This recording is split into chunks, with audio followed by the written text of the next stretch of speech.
वैद्यनाथ धाम का इतिहास।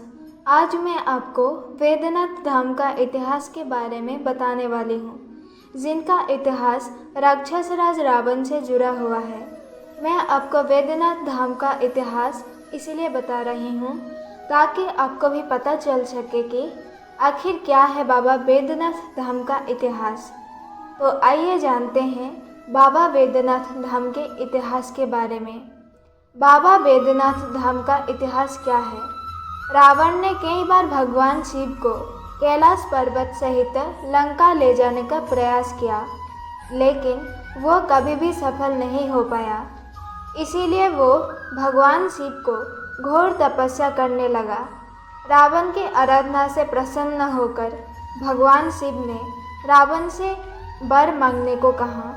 तत्पश्चात रावण ने वर के रूप में भगवान शिव को कैलाश पर्वत को छोड़कर अपने साथ लंका नगरी में चलने को कहा।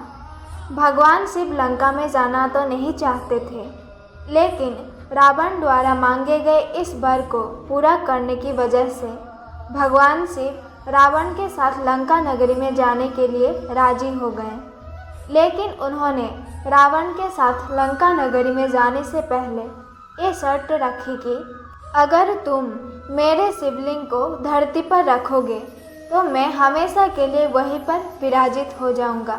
रावण को अपने बल के ऊपर इतना घमंड था कि उसने तुरंत भगवान शिव के इस शर्त को स्वीकार कर लिया। जब रावण शिवलिंग को लंका नगरी में ले जाने लगा तो सभी देवी देवता भगवान विष्णु के पास पहुँचे और उन्हें इस घटना के बारे में सारी बातें बताई और भगवान शिव को लंका नगरी ले जाने से रोकने को कहा।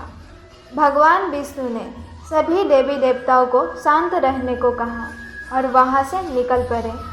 भगवान विष्णु सबसे पहले गंगा जी के पास पहुँचे और उन्होंने गंगा जी से रावण के पेट में विराजमान होने को कहा और वे खुद एक ग्वाले के रूप में धरती पर आ पहुँचे। जब रावण को लघु शंका लगी तो वो धरती पर आ गया। तभी उसे भगवान विष्णु, जो ग्वाले के रूप में थे, दिखाई दिए।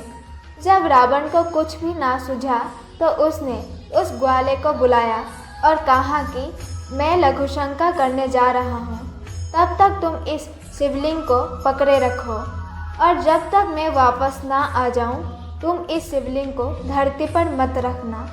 ग्वाले ने कहा कि मेरे पास ज़्यादा समय नहीं है। इसीलिए रावण ने ग्वाले की बात मानकर लघु शंका करने चला गया। उसके पेट में गंगा जी विराजमान थी, जिसकी वजह से कुछ देर बाद ग्वाला रूपी भगवान विष्णु ने शिवलिंग को जमीन पर रख दिया और वहां से चले गए। जब गंगा जी ने शिवलिंग को जमीन पर देखा तो वो भी रावण के पेट से निकलकर अपने निवास स्थान की ओर चली गई। जब रावण लघु शंका करके वापस आया तो उसने देखा शिवलिंग जमीन पर पड़ा है और ग्वाला भी वहाँ पर नहीं था।